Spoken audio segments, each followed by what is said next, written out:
Hi, and welcome back to the channel, and thank you so much for clicking into this video.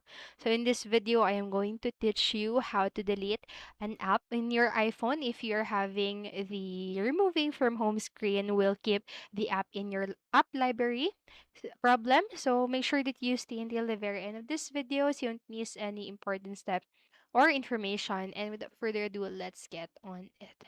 So the first thing that you need to do if you're having this problem and you want to fix it is to head into your settings app. So just locate the settings app from your home screen or in your app library. So it should be represented by a gear icon.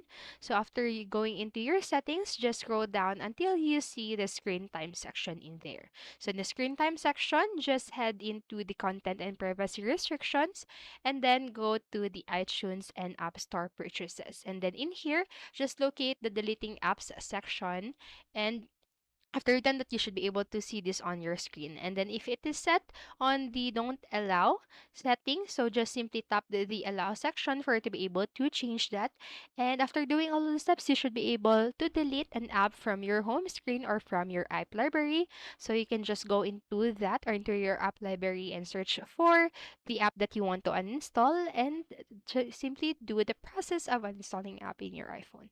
So that's it for this video. That's how you can delete an iPhone or app on your iPhone. So I hope this video helped you. And if it did, please make sure to like, subscribe, and hit notification bell button so you don't miss a video. Thank you so much for watching and have a great day. Bye bye.